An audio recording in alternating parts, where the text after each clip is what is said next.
All right. Good morning, everybody. Here we are.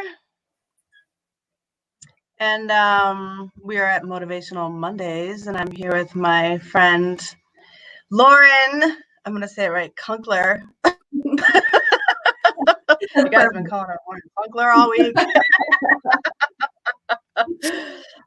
And as you guys know, this is really just a conversation about stuff that I feel like is important that the world needs to hear, specifically during a difficult time, and particularly now, because I feel like if people are following anything on Facebook, there's a lot of controversy going around about what's right, what information's out there that doctors are saying that may or may not be true, that media is saying that may or may not, like it's all crazy.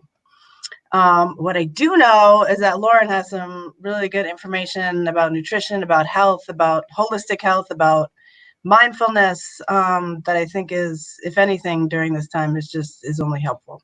So that's where we're at today. And just a reminder to folks out there that we are streaming on StreamYard, and I can't see necessarily who's here, but I can see when you comment. So if you have questions or comments, or as you have thoughts throughout the conversation, please just type them in, and hopefully we'll get to them. If I don't see it, I'll get to it later, and it's an ongoing conversation. So, and I have allergies today, so my voice is going to be all crazy. So, maybe Lauren will help me out with like holistic ways to attack my allergies.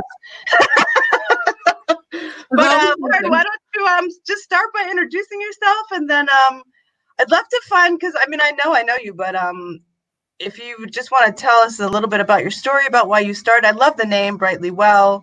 Maybe a little bit about where that came from, and then why you started it, and just sort of your mission. Yeah, thanks so much. The process of starting a business is interesting because you have to pick a name. You want to put yourself out there in the right light, and it really came from my own journey of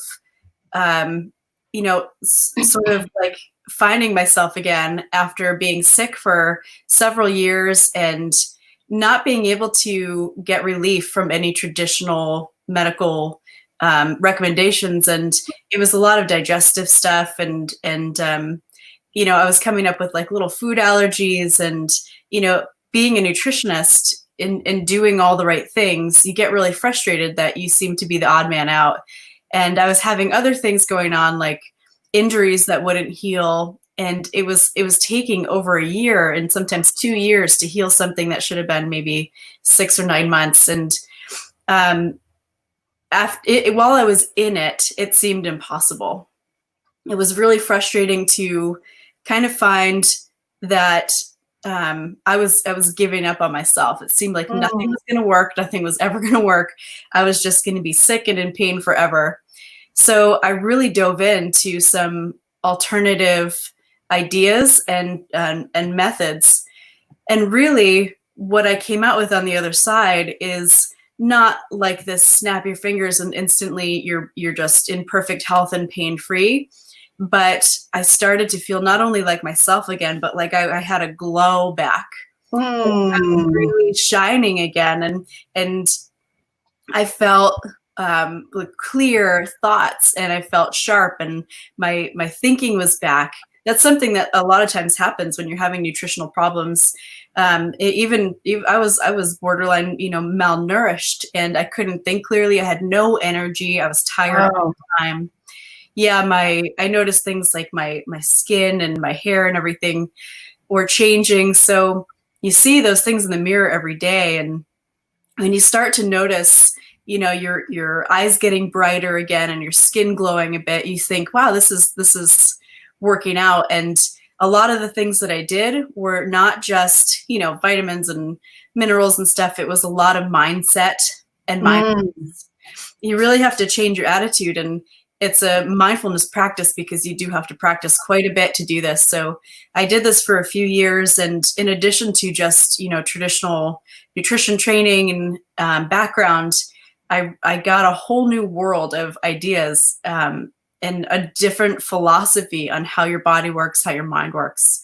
So when I was coming up with this business outside of my traditional nutrition job, I really wanted to bring people these new thoughts outside of the medical field. So I'm putting on these classes and courses and workshops and trainings and all kinds of coaching opportunities to help people change their mindset, because sitting down with people in a nutrition office and telling them what to eat a lot of times just falls flat, because they have to be ready. They have to be in the right mindset to hear it. And if they just get a referral from their doctor and come in, you just don't know how they're going to approach this. This is a total waste of time for them.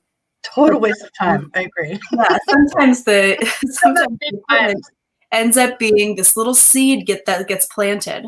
And some of these new ideas start to bloom in their mind, and they come back a few minutes later and they say, you know, I thought about what you said and I think I'm ready. It takes time. And the people we see with the most success are the ones that are raising their hand and saying, please, please, please, I'm ready. I'm ready. I'm ready. Just give me some direction.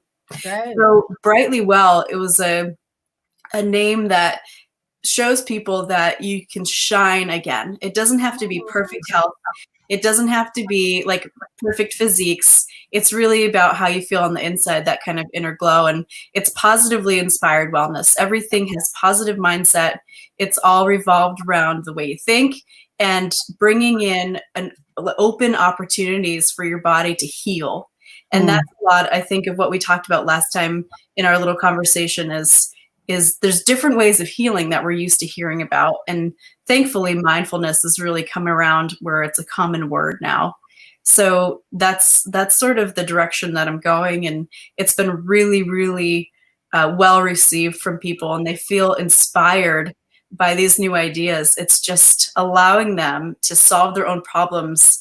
It just sort of clicks and starts to make sense for them. So that's kind of where this came from. And yeah, everyone's on their own health and wellness journey. I'm still in mine, and not every day is perfect, but I'm able to have a better idea of how my stress is affecting me and affecting my digestion, because during high stress, I get a total shutdown. So everyone lives a normal life. There's always things that are going to come up, but some of these different type of tactics, strategies, and instructions can help people reel it in much faster and avoid things like flare-ups and meltdowns and total crash and burns. Right. Oh my gosh.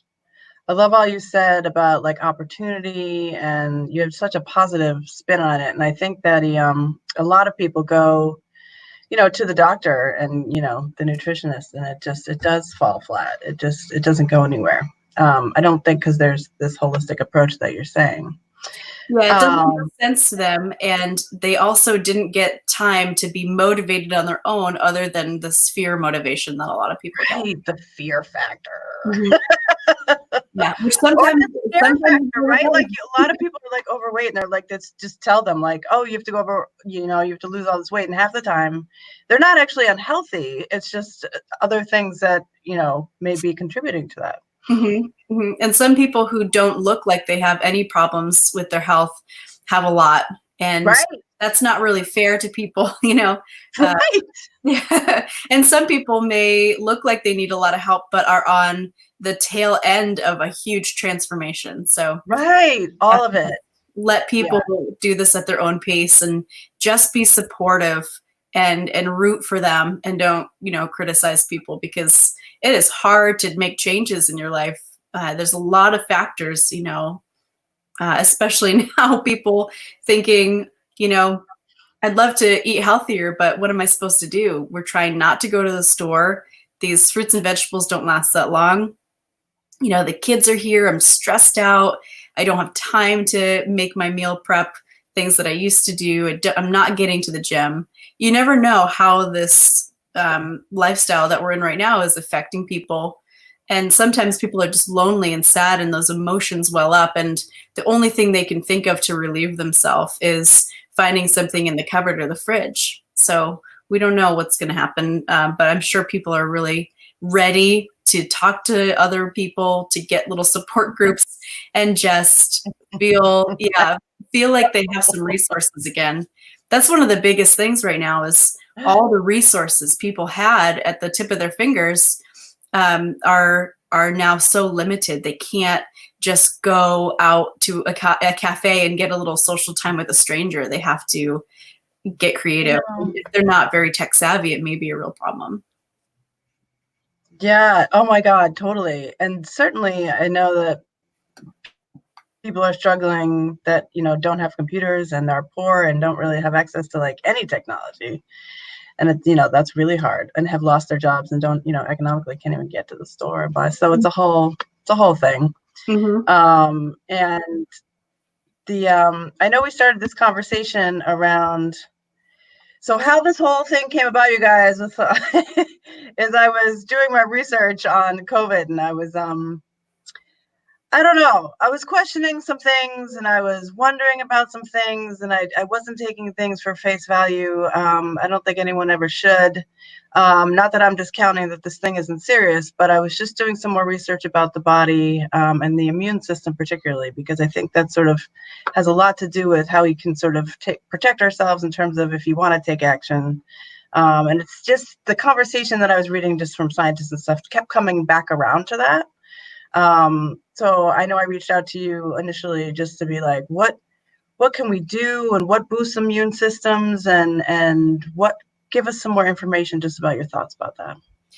There's so much, and I'm certainly not a doctor or an immunologist or a cell biologist or any of those things, but I have an interesting perspective on things, and a lot of it comes down to what a stress factor is, and I call them stressors, and these can be things that are issues that you were born with. This could be a biological system failure. This could be a DNA issue. It could be a cancer, an injury, a sickness that's already happening, and an immune system issue. So we don't always have control over stressors to our body.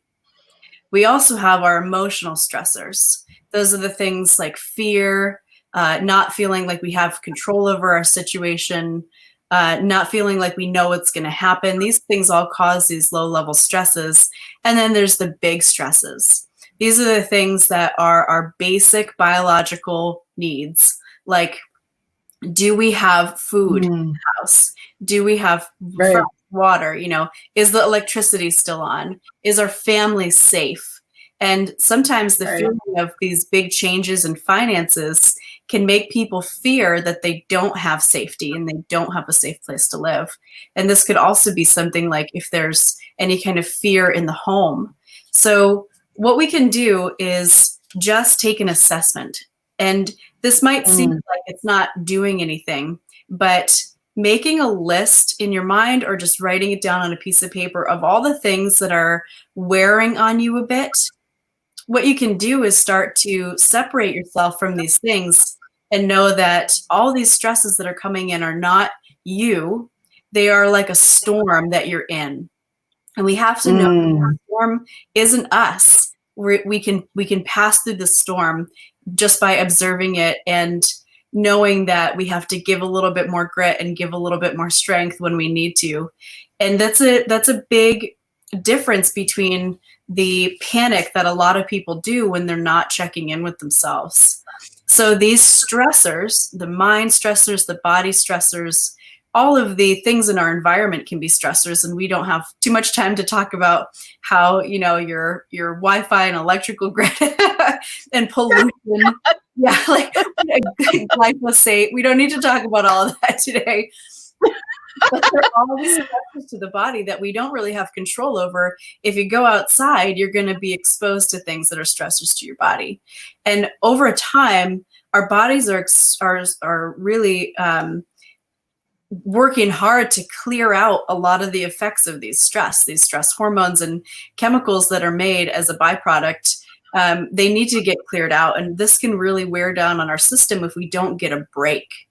So all of these stresses, these internal and external and mental stresses, all of these things can trigger our nervous system to be in the fight or flight mode. And when that happens, our immune system is lowered. I think a lot of people can think back to really stressful times in their life and say, yeah, I got a cold, or man, my allergies were the worst, Right. or I got the Yes. flu, or whatever happened. We definitely can observe things in our lives that show us that happens. For me in particular, if I don't sleep, if I miss a night of sleep, that is my kryptonite. So I know that I'll be, if I'm exposed to a cold, I'm very likely to get it if I missed a night of sleep. And, you know, previously in my last, 8 or 9 years, when I was talking about high stress, I have a dog who has epilepsy, and I missed probably like 1 to 8 nights of sleep a month with his seizures. Wow. And that had been going on for about 7 years. So when I was talking about stress and not healing, you can see why I wasn't getting better. It was just too much. Right. I was not paying attention to the stress. I was just getting frustrated at the fact that it wasn't getting better. So, now he's doing really well. He's doing great. We sleep through the night all the time. And this really helped to shoot me forward in my healing, to be able to see that that was the most important thing for me. Focus on getting a good night's sleep. And you can assess your own life in your own world and see which things affect you the most. And that has to be what you care about the most. Wait, say that again. That's so important. Yeah, the things that affect. I think that's where people get caught up. I think that's such a good point, because especially when you go to the nutritionist, if you're not caring about that specific thing that they're telling you to cut out or whatever, and you're not connected to it, so important. So you're only going to take action about the things that you care about. So I think that's missing in a lot of conversations. So I'm glad you said that. Mm-hmm. Yeah, the difference between Brightly Well and my job as a nutritionist is that we take this combination of like science and modern studies on the brain, potential of thoughts and healing, and we combine it with mind-body intuition. And your intuition is a sense of knowing in your body, and you have to tune in to be able to read these little senses. And when you start to work with your body's intuition, you notice, wow, I'm really tired. I'm tired. And normally you may just think, oh, I need coffee. And so that's my go-to. Yeah. I'll tell you a little thing about caffeine. Caffeine can be great in 1 or 2 cups a day, but more than that, you're really bringing another stressor onto your body. Imagine just revving your car engine over and over and over. You can definitely get a good speed up, and yeah, you can get to where you're going with some revving up, but you don't want to just leave it in that rev up mode. So I'll tell you, I am completely caffeine free after being a major coffee addict for a long time. And I have more energy now than I ever did with the coffee. And I still do decaf because I really love coffee, but it was liberating to not get that tired and then the zooms and then the tireds and then the zooms. Yeah, it is. It's like this. I totally know it. Yeah. So when you check in and you think, wow, I'm tired, we can think, wow, this is like, I shouldn't be tired. It's 11 o'clock in the morning. What happened? And with nutrition and these alternative health and wellness classes, we're always looking for the root cause, which is the base of holistic medicine and wellness, is you're looking for the root. And some people don't realize that the foods that they're eating in the morning are draining their energy instead of giving them energy. And so like if you imagine something like a bagel and cream cheese, seems pretty harmless and innocent, but for some people who have well, maybe 20 years ago, but for some people who have issues with gluten, even if they're not having more calories than they should per day, and say that bagel didn't cause them any weight gain, that issue where their digestion is not very strong, that gluten is hard to digest, which is the root of the issues with gluten. So when you have something that's hard to digest, it steals your energy. So Steal is a good word too. I love that. It totally does. yeah, it's a thief. And you can look at your whole world, not just your foods, but everything. What are your energy thieves? And you can Energy thieves. I love that idea. It just is a nicer way to look at it, I feel like, and then takes it outside of yourself because Mhm, I feel like people have such attachment to guilt when they eat mhm. bad food. Like, I guess you'd have to define for yourself what bad food is, but the energy thief for me, that feels better of like, okay, I can assess what's not boosting me, and so Mhm. therefore those are those things. That's a much nicer way to look at it. Yeah. Yeah, and Sorry. Go ahead. no, that's wonderful. One of the fundamental things about food and digestion is that your food should be giving you energy and not taking it away. So after you Yes. eat a meal, if you're very tired, and I know sometimes people have a very large meal and it takes a lot of your body's energy to digest your food. And if you eat a really big meal and try to use your muscles intensely, what happens? You get full cramping. Your body's Yeah, like nope. pain. Oh, no pain. Yeah, yeah. Your body will shut down if you try to exercise hard after eating a big meal. It has to Oh, allocate yeah, yeah, yeah. all of its energy to the digestive tract. And so that's one of the things about diets and wellness plans. Pretty much every single diet you're going to look at is going to have smaller meal sizes. Right.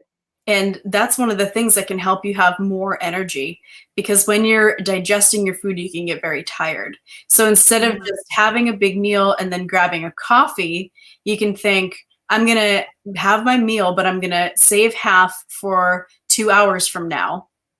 And I Mm-hmm. can finish it then, but I'm putting a little in my tank at a time so it can get used up.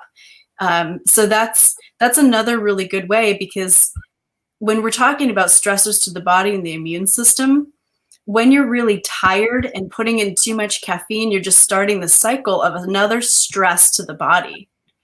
Right. So more than that 1 or 2 cups, now we're looking at a stress to the body. So how can we address this?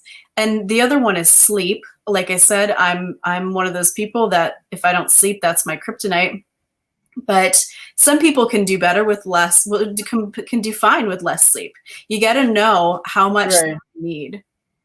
It's really important to Right. I love understand. that. That's what you would have to assess and kind of like write and kind of observe Mhm. Yeah. This is all this something we stuff. call our sleep hygiene, is how is your sleep routine? And most people love to sleep and would love to sleep more if they could, but oftentimes they don't Right. know how or their Mm. routines are not helping. So this is something that you can work with a practitioner or, I have lots of ideas on sleep. And it's funny in the nutrition office, uh, on our intake form, I ask people how they sleep because when they are not sleeping through the night, a lot of people maybe have to get up and use the restroom. They have animals that are waking them up, kids that are waking them up, a job with weird hours. And if I see right off the bat that they're not sleeping and I try to put them on a diet, it's why there's something much Right. more important there. And I work with a lot of diabetics. And with Mm. a diabetic, if they lose a night of sleep or if they have less than 6 hours of sleep, they will have less tolerance to carbohydrates the next day.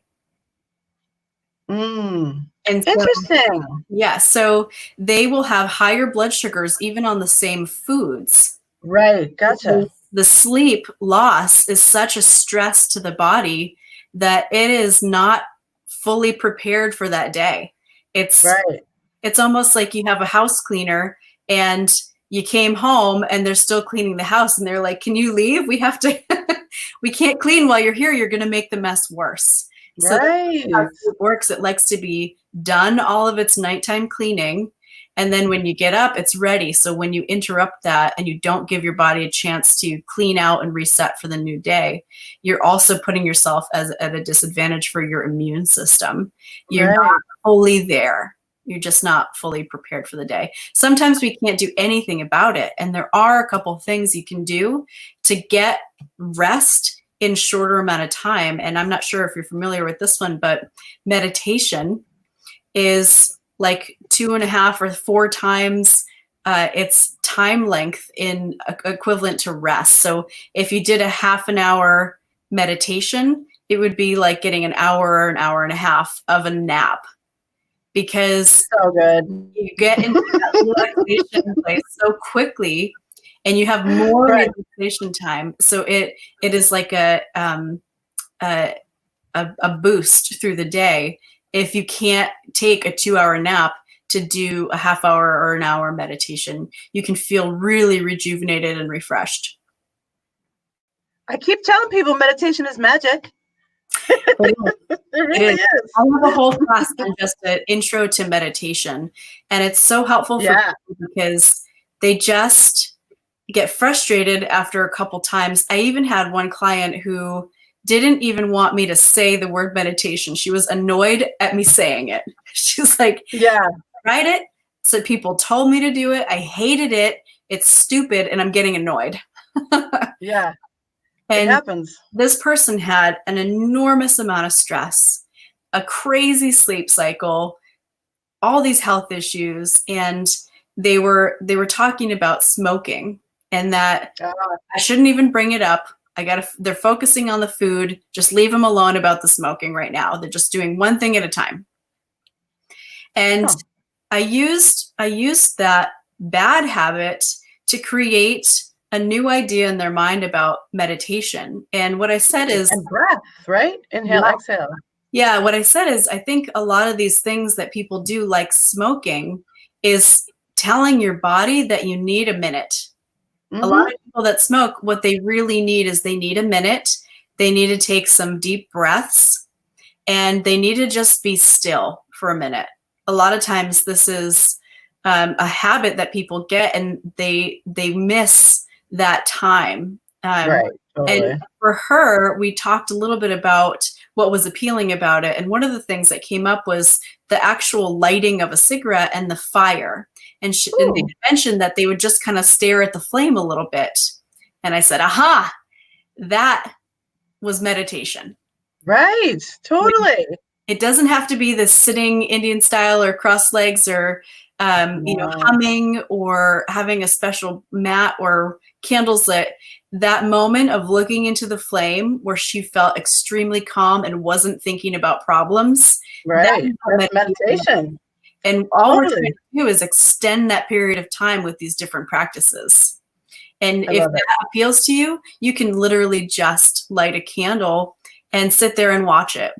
And when you're doing these things, what happens is your thoughts in your mind are calming down for a minute. That's what we need. We need those little pauses from our thoughts so we can come back into our body and get back into assessing. Because when you're thinking all day long and it's just this, almost feel the heat in your thoughts, you're not tuning into your body's intuition. You're not listening. You actually turned off the ears to your body, and you're just listening to your thoughts. Yes. And people end up being mindless. They do mindless things. And with that, yes, totally. All the time they're on autopilot. Yeah.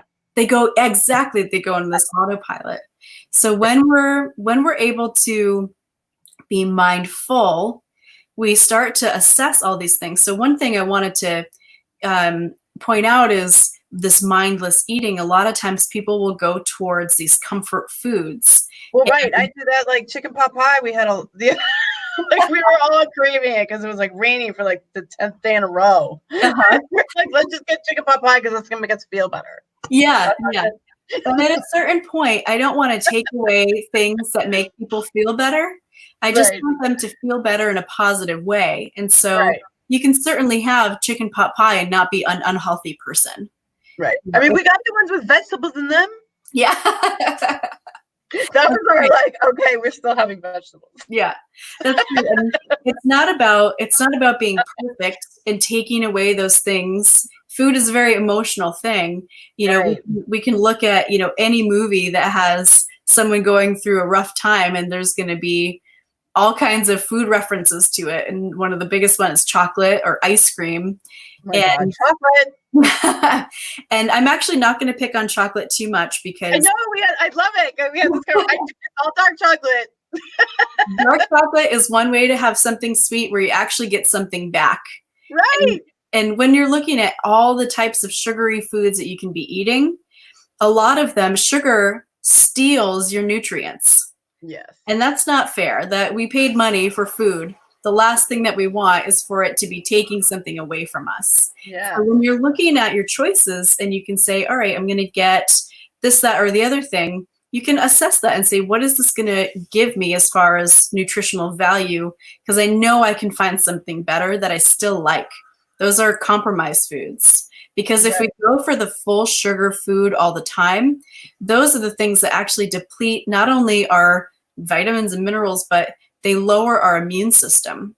And yes, sugar lowers your immune system, but we're not talking like a half a teaspoon of sugar in your coffee. We're talking about 100 grams of sugar, which is a large candy bar, about 2 cans of Coke.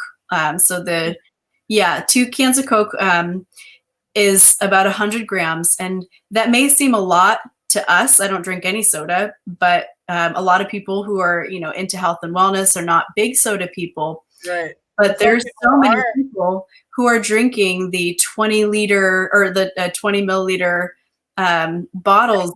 I do. People are. Mm-hmm. Yeah. I see it at the store, and I know it's part of a lot of people's routine. But right, some like construction workers guys are out there with I always see them with that, that kind of thing. And when you're already full up on stressors to your body, and you're bringing in these things, your immune system is going to be depleted just from that high sugar dose. Your immune system can be depleted for 4 or 5 hours. And that's a long time. It's a long time. So if you miss a night of sleep, you can't do anything. You can't interrupt that, can you?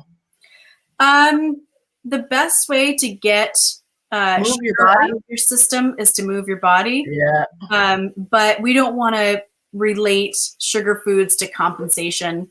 Though if you did have a break and you were doing really good and you just broke down this one time, get moving. Right. Go for a walk, do some exercise. That I can do. Yeah.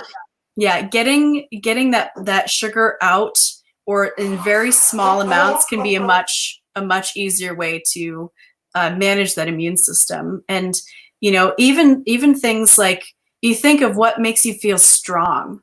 Right.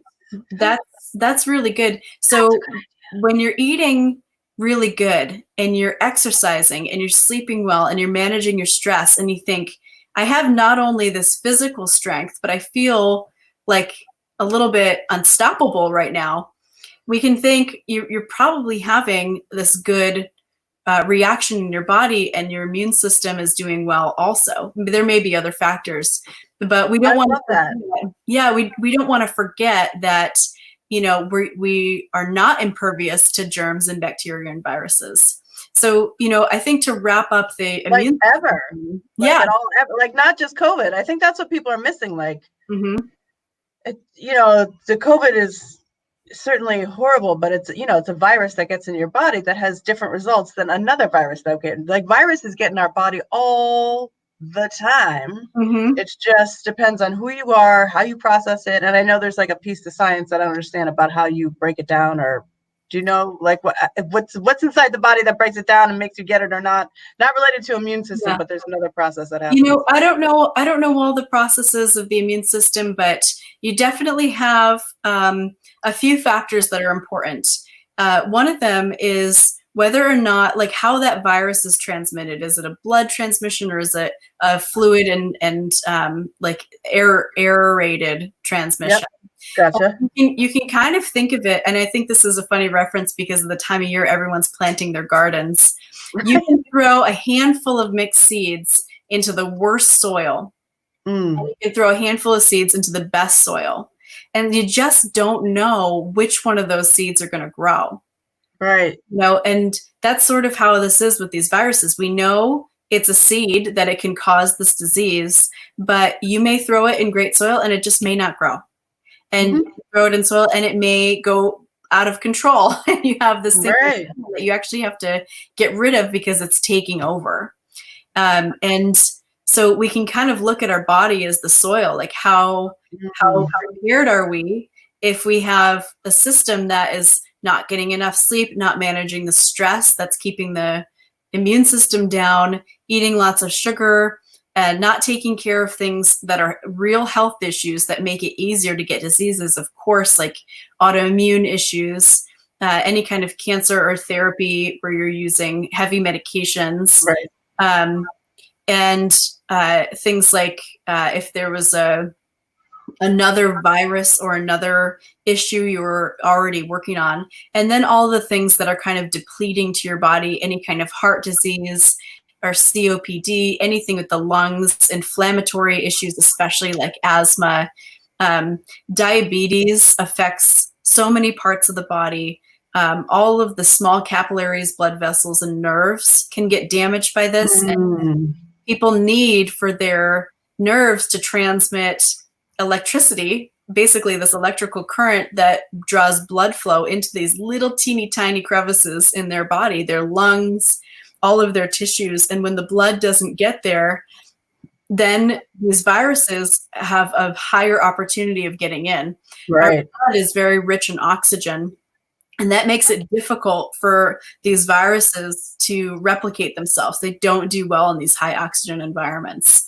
Right. So when we're very active and we're moving our body a lot and getting blood flow into all of the joints, all of the tissues, then we have a better chance of not getting these stagnant areas in the body where this can happen. Even one of the recommendations for any kind of pneumonia is to try and work on your breathing to try to move Even, around.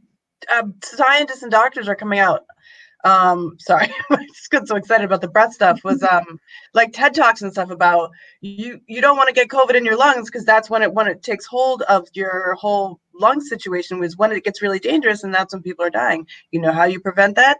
Using your breath and teaching your lungs how to expand and release the toxins, and so that it doesn't get inside, and then exactly what you're saying, hold on to stuff and then get deeper into the body. Yeah, you got to have oxygen there so that it has a really hard time replicating. I think we had talked a little bit about the difference between diseases and viruses and things like that. And a lot of these viruses are not something that an antibiotic could kill.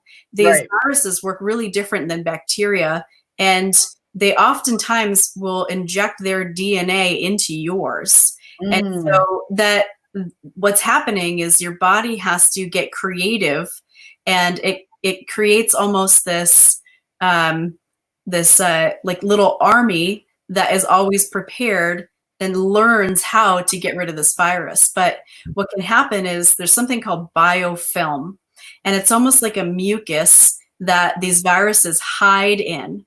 And it makes it difficult for the antibodies in the immune system to kill that virus. If you almost imagine putting, goo under your feet and trying to sprint, you just can't get that traction. And the body, this is one thing that's a really interesting perspective on how the body works. Everything in your body that can go wrong or right has to do with how your cells are communicating with each other. That's crazy. Yeah. So if you have, diabetes is where I work the most. So if you have a high amount of fat around the pancreas and around your organs, it's going to have a hard time getting the signals from the pancreas to the rest of the body. So that those fat layers can, especially the fat around organs, can interrupt these signals. And so sometimes when I've had people who were very, very high in weight and had no diabetes, and other people who were just a little bit overweight and had terrible diabetes. And sometimes, even though we can't see inside their body, I think some people are genetically predisposed to carrying fat around their organs. That may be a protection. I don't know. I can't see those type of things. But when we do see people with this diabetes that runs in their family, we often do see little signs physically that they may be storing fat around their organs. So we need, like, the fat that's just under the skin is not particularly harmful. It doesn't really interrupt too much. There is hormones. Fat cells are an organ, so they do interact with one another, and they can hold on to a lot of toxins in the body. But other than that, they're not really as invasive as some of the other things that can be going on. Like, not moving your body is much worse than having fat under the skin, because you can still move your body with fat under the skin. Oh, totally. Like a good amount. Yeah, I'm like, oh yeah. So as long as you're moving and getting, but one of the good things to know is that when you're doing exercise, that is one of the best ways to eliminate the fat around the organs. Yes. And also having a high fiber diet. And so we can kind of look at the immune system too in some unique ways, like, what can I do to make my body healthier? And maybe I'm not ready to do something extreme, but getting in more dietary fiber is a really great way to reduce some of the stressors in your body. It bonds to cholesterol, it bonds to the fat cells, it bonds to anything your body needs to get rid of, and helps you clean house. And if you're looking for for people that may not know, what foods, like, what's high in fiber? So lots of foods are high in fiber, but the ones that are going to have, well, there's two types of fiber: insoluble and soluble. You can think of soluble fiber as the type of fiber that would dissolve in boiling water. So if you cooked down, so if you, and insoluble fiber is fiber that may not dissolve in water. So we'll take a potato.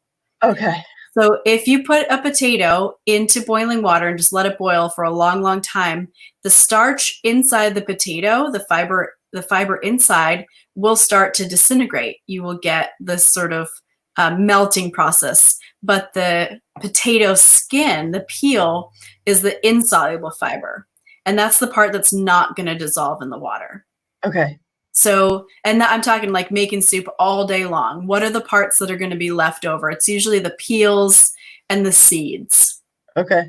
So the rest of that food is the soluble fiber. So we can think of, the tomatoes and the banana and the like softer type of food, all your soft fruits, and then the harder peels, the outside, the rinds, those are going to be insoluble. So we have to look at this, because if you're only eating insoluble fibers, which is a lot of what's in fiber supplements, well, there are a combination, but if you're just having insoluble fibers, like hard grain fibers, you may end up with a really difficult time digesting them. So it's good to make sure you're having different kinds of fiber. I know a lot of people who suffer from IBS and digestive issues have to be careful of which kinds of fiber that they're having. The instinct on fiber is that we should be eating whole grains, but a lot of that whole grain fiber is from insoluble fiber. Interesting. It's very interesting. All information I do not know on my own. So we don't need to spend too much time on fiber, because I know we want to talk about, healthy immune systems, but it really can give your body the opportunity to clean out the stuff that's not good in there. So soluble fibers is going to be pretty much all of your fruits and vegetables that are not really hardy. So kale is a good example of having both kinds. So the sort of veins in the kale are going to be more insoluble. The other parts are going to be more soluble. The harder it is to sort of break down and chew. And when we're having, a diet that has all different kinds of fiber, we're probably getting a good amount. But if we're just having whole grain bread as our only type of fiber, you're not going to get a whole lot of it. Because if you're talking numbers, the foods like artichokes, avocados, those foods are powerhouses in fiber. Oh, raw spinach, powerhouse in fiber. And those are going to get you up to the 25 to 30 grams a day you're going to need. Sometimes the whole grain foods, like a slice of whole wheat bread, only has about 1.5 to 2 grams of fiber. oh my God, this is so interesting. You're gonna have to start to wrap up. I could do this all day though. Yeah, I know. I can talk. I can talk about this for so long. So really, the thing that I wanted to get across is that just tuning in to your body and seeing what is the most important thing you need to work on. It's Mm-hmm. okay to just work on one thing. And it's okay to say, I have too much going on right now. I can't worry about this. I need to just focus on taking deep breaths for, 1 minute per hour. I'm going to set a timer. It may be something so far down on this list of ideal living. It has to be whatever's most important to you. And if you're addressing those things, then your immune system is going to be stronger when you're addressing any of these stressors. I agree. And we had Kevin Cosmo on here. He's just another brilliant guy with just lots of information on holistic nutrition, and he's studying to be a doctor. And he said similar things around, he has like his 33 elements of health and wellness. 33 is a lot, but he was saying like you need those to have sort of a whole holistic life with health. But some of those just didn't include food. A lot of them just included like being in nature, having connections with friends, that kind of thing. That sort of is all related. But I love your key about just assessing, which was his thing too, like just where are you at? And then I added in my own little be free thing of like, and then don't judge it. Because part of what happens for me is like, I'll eat something and I know it's not like awesome. Like I had tater tots for lunch with Blessing the other day. I'm like, that's probably not so awesome for my body. Like, you just whatever. But, instead of judging it, that's when the guilt comes in. That's when all those spiral of the emotions come in, and then you just end up eating more crap. Mm-hmm. Yeah, So you don't want to pick on yourself. I never want to pick on people for what they're eating. right. All we want to do is shift the focus to the thing that's the most important or the thing that's going to do you the most good. And that's always going to be the fruits and vegetables. And these foods not only have this fiber, but this fiber, like we were talking about, can boost the hydrogen production in your body, which affects your oxygen in the body as well. And yes, this is the new term for acid and alkaline. We found a lot of issues with those definitions because they don't make a lot of sense biologically. We can feel them and we can test it in the saliva, but it doesn't make any sense when you get down to the nitty gritties. What makes sense is that the body has more oxygen because this hydrogen is being produced from these high fiber foods. So get those greens in. They can literally change your entire system. Bringing oxygen into your body helps you absorb nutrients, helps you heal. And that's why we're getting so much of this data on these plant-based diets, because they're eating all of these plant foods. They're incredibly healing to your body, incredibly healing. We need to take care of our gut to take care of our immune system. Right. A whole nother topic. That's just too much to talk about in one time. But I did poke on digestion a little bit, because if you're not digesting your food, you're not using your food. Right. And if you're tired, if you're having abdominal cramping and all of the gastrointestinal issues, that's something you do need to seek out and get a little bit of help with, because there's some strategy behind it. And there's lots of things you can do on your own.